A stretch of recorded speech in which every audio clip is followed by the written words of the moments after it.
नमस्कार, मैं वरुण कुमार। आप देख रहे हैं डिबेट सेंटर। नक्सलवाद के खात्मे के बाद एक नए बस्तर की तस्वीर उभर रही है। देश के केंद्रीय गृह मंत्री अमित शाह जब बस्तर के नेता नार पहुंचे तो उन्होंने ऐलान किया कि बस्तर से अब गणतंत्र यानी बंदूकों का दौर पूरी तरह समाप्त हो चुका है।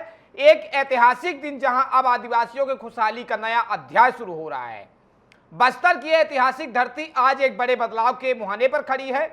एक तरफ जहां सरकार बस्तर को नक्सल मुक्त कर वहां इंफ्रास्ट्रक्चर 15% आदिवासी आरक्षण और सुरक्षा के नए कीर्तिमान रचने का दावा कर रही है, तो वहीं दूसरी ओर विपक्ष ने फिजूल खर्ची और वीआईपी संस्कृति को लेकर सरकार को कटघरे में खड़ा कर दिया है। इसी पर हम करेंगे बातचीत, लेकिन पहले दिखाते एक छोटी सी रिपोर्ट। नेता नार की जनसभा को संबोधित करते हुए अमित शाह ने उस दौर को याद किया जब यहाँ स्कूल उजाड़ दिए जाते थे, मासूमों का बचपन छीन लिया जाता था और राशन तक लूट लिया जाता था। लेकिन अब वक्त बदल चुका है। गृह मंत्री ने घोषणा की है कि सरकारी नौकरियों में आदिवासी युवाओं को 15% आरक्षण दिया जाएगा। बस्तर के इस पावन धरा को जहां कभी अमर शहीद गुंडाधुर ने अंग्रेजों के खिलाफ बिगुल फूंका था, अब एक पवित्र तीर्थ स्थल के रूप में विकसित किया जा रहा है। आदिवासियों को मुख्य धारा से जोड़ने के लिए अब हर घर तक साफ पानी, आयुष्मान योजना के तहत 5 लाख तक का मुफ्त इलाज, राशन कार्ड और आधार कार्ड जैसी बुनियादी सुविधाएं पहुंचाई जा रही है। इस दौरे की शुरुआत रायपुर से हुई, जहां गृह मंत्री ने 21 नंबर सबोबर यानी एक ही नंबर सबके लिए की थीम पर डायल 112 सेवा के 400 नए हाईटेक वाहनों को रवाना किया। अब छत्तीसगढ़ में पुलिस, फायर और मेडिकल इमरजेंसी की मदद महज एक कॉल पर मिलेगी। इन गाड़ियों में GPS, dash cam, PT Z camera और सोलर बैकअप जैसी अत्याधुनिक तकनीकें हैं, जिससे घटनास्थल की लाइव मॉनिटरिंग हो सकेगी। छत्तीसगढ़ के डिप्टी सीएम और गृह मंत्री विजय शर्मा के मुताबिक जो आपातकालीन सेवा अब तक केवल 16 जिलों में थी, वो पूरे प्रदेश के सभी थानों में लागू होकर सुरक्षा तंत्र को अचूक बनाएगी। यही नहीं, बस्तर के जो सुरक्षा कैंप कभी खौफ का प्रतीक थे, वे अब आम जनता के लिए सुविधा केंद्रों में तब्दील हो रहे हैं। दौरे के अगले पड़ाव में अमित शाह जगदलपुर के अमर वाटिका में शहीद जवानों को श्रद्धांजलि देंगे। इसके बाद बस्तर की धरती गवाह बनेगी मध्य क्षेत्रीय परिषद की 26वीं बेहद महत्वपूर्ण बैठक की। 19 मई को सुबह 11 बजे से होने वाली इस बैठक की अध्यक्षता खुद अमित शाह करेंगे, जिसमें छत्तीसगढ़, मध्य प्रदेश, उत्तर प्रदेश और उत्तराखंड के मुख्यमंत्री और शीर्ष अधिकारी शामिल होंगे। बैठक का मुख्य एजेंडा होगा राज्यों के बीच आपसी समन्वय, बुनियादी विकास, सुरक्षा व्यवस्था और नक्सल प्रभावित इलाकों में प्रशासनिक सहयोग को और मजबूत करना। लेकिन जहां एक तरफ सरकार इसे विकास और सुरक्षा का एक बड़ा संतुलन बता रही है, वहीं इस हाई प्रोफाइल दौरे पर छत्तीसगढ़ में सियासत भी गर्मा गई है।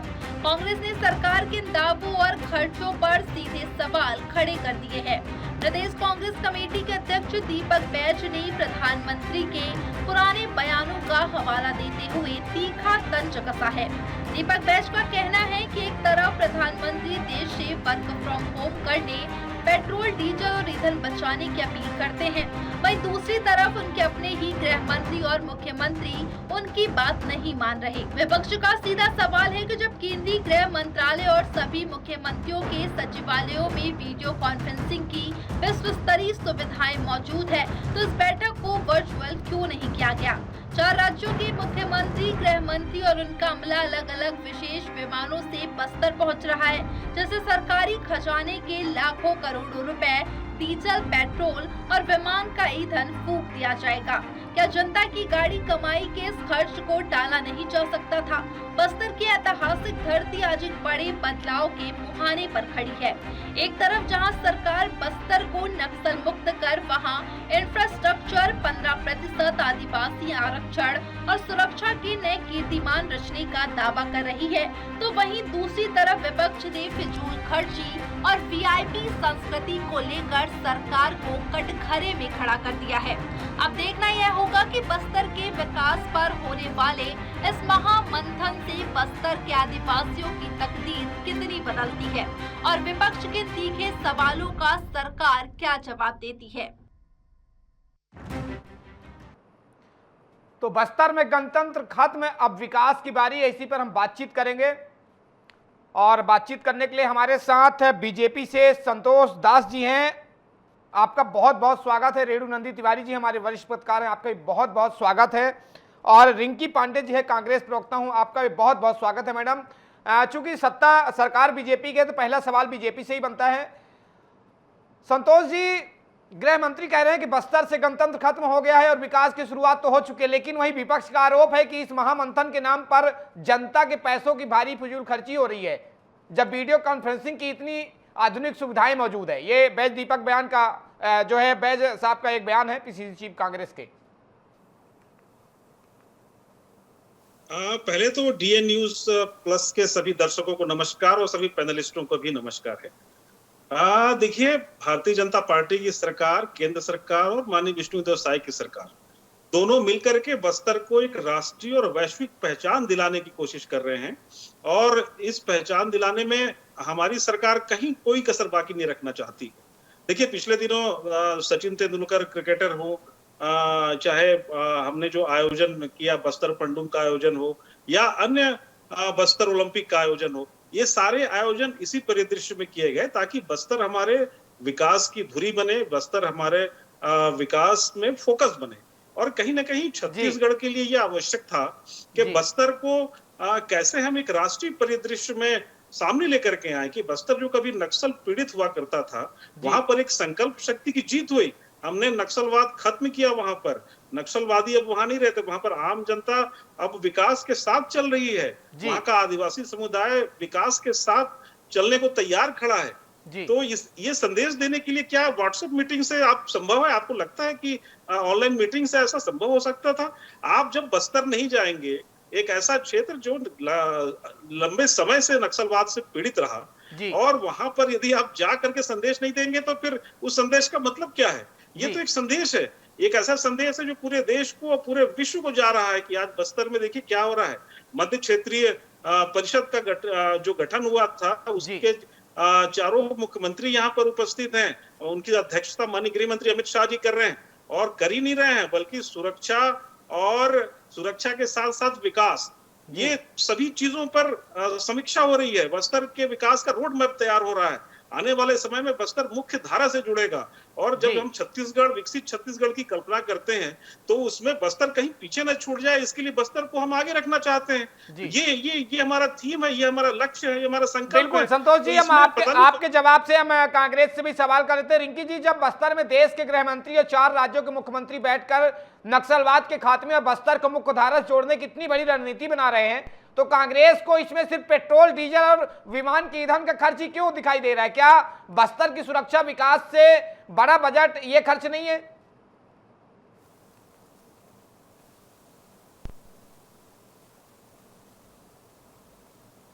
रिंकी जी, हमारी आवाज आ रही है आपको?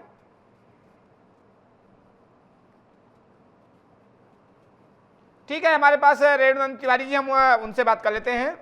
तिवारी जी, इस पूरे दौरे और विपक्ष के हमलों को आप किस तरह से देखते हैं? क्या बस्तर वाकई गणतंत्र से मुक्ति की ओर बढ़ रहा है, या सिर्फ आगामी चुनावों और सियासत को साधने के लिए एक बड़ा राजनीतिक मंच तैयार किया गया है?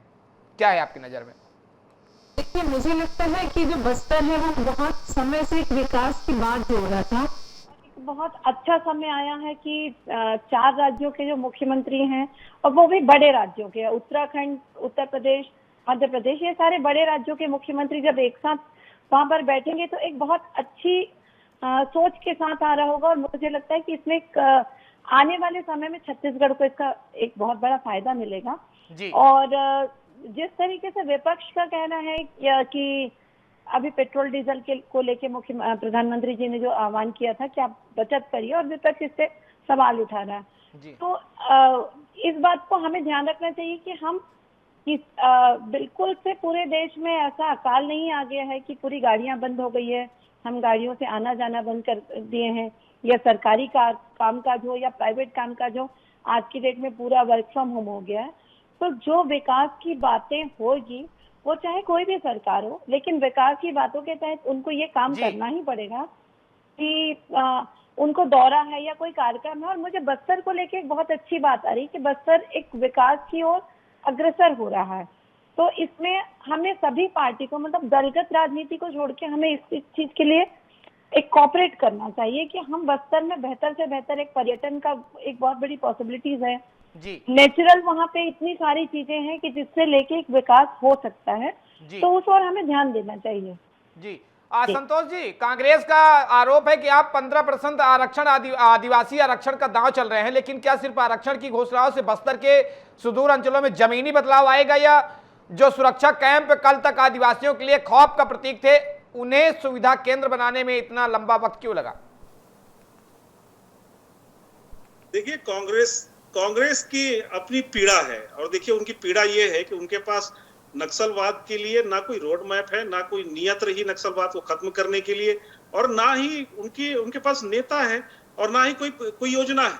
देखिए, हमारी सरकार ने संकल्प लिया, और छत्तीसगढ़ सरकार का टैगलाइन है कि हमने बनाया है, हम ही संवारेंगे। मैं उसमें 2 लाइन और जोड़ता हूं कि हमने बस्तर को नक्सल मुक्त बनाया है, और हम बस्तर को विकास की धुरी बनाएंगे। देखिए, ये हमारा संकल्प है, और इस संकल्प में कहीं भी कोई भी ना आदिवासी वर्ग पीछे छूटेगा, ना ही वहां का स्थानीय कोई समुदाय पीछे छूटेगा।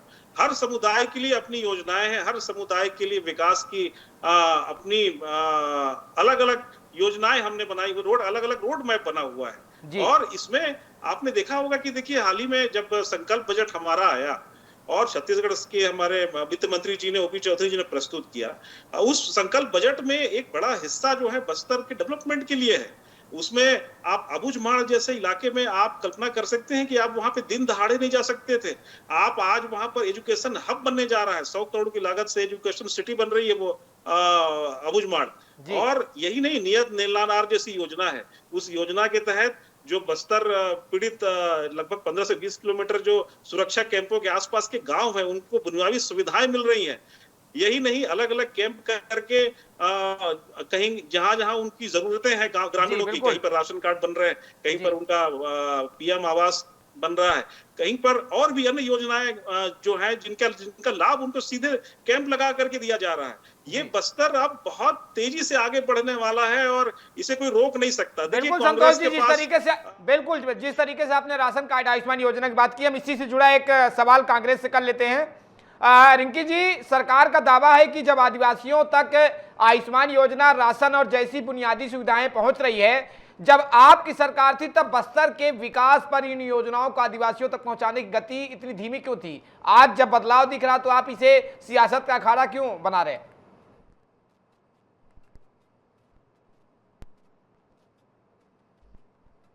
रिंकी जी, हमारी आवाज आ रही है आपको? तो कांग्रेस के प्रवक्ता हैं, टेक्निकल प्रॉब्लम के चलते जुड़ नहीं पा रहे हैं, हम लगातार उनसे जुड़ने की कोशिश कर रहे हैं। हम रेणु तिवारी नंदी जी के पास चलते हैं। रेणु जी, एक तरफ मध्य क्षेत्रीय परिषद की 26वीं बैठक में 4 राज्यों के समन्वय, तो दूसरी तरफ विपक्ष का एक वर्क फ्रॉम होम और फिजूल खर्ची का तर्क। क्या भारतीय राजनीति में अब राष्ट्रीय सुरक्षा और विकास के मुद्दों पर भी इस तरह की प्रतीकात्मक राजनीति हावी हो गई है? देखिए, राजनीति तो ऐसा होता ही कि पक्ष जब काम करता है तो विपक्ष उस पर सवाल उठाता ही है। और मुझे लगता है कि जो सत्ता में बैठी पार्टी होती है, उसे अपने विपक्ष को संतुष्ट करना जरूरी होता है कि वो जो कार्य कर रहा है उसे जनता का वो लाभ होगा। मतलब सिर्फ वो अगर कोई विपक्ष किसी बात को सवाल उठा रहा है और हम उसे इग्नोर करते हैं कि नहीं वो तो विपक्ष है, कुछ भी बोलते हैं, तो ये ना करके मुझे लगता है कि सत्ता में बैठे लोगों को एक बार विपक्ष में जो सवाल आते हैं उस पर ध्यान देना चाहिए। और रही राजनीति की बात, तो जिस तरीके से संतोष जी कह रहे थे कि चलिए बस्तर में बहुत विकास हो रहा है, अब वहाँ का भय का माहौल खत्म हो रहा है, गणतंत्र खत्म हो रहा है, तो आप इस बात को बताइए कि एक आप बस्तर को लेके आप बहुत गणतंत्र खत्म हो रहा है, और दूसरी तरफ राजधानी रायपुर में इतनी बड़ी आपराधिक घटनाएं होती हैं, तो सरकार एक तरफ सफल हो रहा है, दूसरी तरफ विफल भी हो रहा है। और अगर आप पे विपक्ष इस तरीके के सवाल उठा रहा है तो आपको उस तरफ भी ध्यान देने की जरूरत है। बिल्कुल संतोष जी, हमारे वरिष्ठ पत्रकार को सुना, और इसी में से एक सवाल हमारा और भी है कि डायल 112 400 नई गाड़ियां और हाईटेक सुरक्षा तंत्र, जीपीएस डैश कैम का जो आपने दावा किया अभी, लेकिन छत्तीसगढ़ के अंदरूनी इलाकों में आज भी नेटवर्क और कनेक्टिविटी की भारी समस्या है। बिना मजबूत नेटवर्क किए हाईटेक गाड़ियां अचूक सुरक्षा तंत्र कैसे बनेंगी, कैसे काम करेंगी? देखिए, जहां तक नेटवर्क का प्रश्न है, नेटवर्क बहुत कई जगहों पर, खासकर बस्तर की अगर विशेष रूप से यदि मैं बात करूं, चूंकि टॉपिक आपका बस्तर है, बस्तर में नेटवर्क खड़ा करने के लिए, वहां पर टावर खड़े करने के लिए खुद मंत्रिमंडल की बैठक में, और यह बैठक जब नक्सलवाद खत्म नहीं हुआ था उससे पहले ही फरवरी माह में ही हमने जो कार्य योजना बनाई थी माननीय मुख्यमंत्री जी की अध्यक्षता में, उस कमेटी ने तय किया था कि वहां पर जो सुदूर अंचल है वहां पर कैसे नेटवर्क खड़ा किया जाए। तो वो उस खड़ा करने के लिए वहां पर बजट भी इशू हुआ और उस पर काम भी चालू हो गया है। तो नेटवर्क अब आने वाले समय में कहीं कोई इशू नहीं होने वाला। देखिए, दूसरी बात, बस्तर को अभी आपने 18 मई को जो डायल 112 400 गाड़ियां जो अभी रवाना की है माननीय गृह मंत्री जी ने, देखिए ये बहुत बड़ा परिवर्तन होने जा रहा है। और 112 को एको नंबर सबो बर, कहने का मतलब एक नंबर से आप सारी समस्याओं के समाधान पा सकते हैं। और यही नहीं, माननीय हमारे गृह मंत्री विजय शर्मा जी ने कहा कि ये नंबर अपने आप, यदि इस नंबर पे कोई डायल करता है तो उस नंबर का जो लोकेशन है वो अपने आप आ जाएगा, ट्रेस हो जाएगा। आपको ज्यादा कुछ बताने की आवश्यकता नहीं है। वो लोकेशन पर जो व्यक्ति, वहां पर पीड़ित व्यक्ति उपस्थित होगा, वहां पर तुरंत 112 नंबर की जो हमारी जो सहयोगी गाड़ी है वो तुरंत पहुंचेगी और तुरंत वहां पर कार्रवाई करेगी और तुरंत वहां पर सुविधाएं उपलब्ध कराएंगी। तो ये 400 गाड़ियां जो रवाना हो रही हैं, ये आप इसको बहुत साधारण मत समझिए, ये बहुत बड़ी एक क्रांति आने वाली है। और आम जनता की समस्याओं का त्वरित समाधान कैसे हो, इस दिशा में हमारी माननीय विष्णुदेव साय की सरकार काम कर रही है।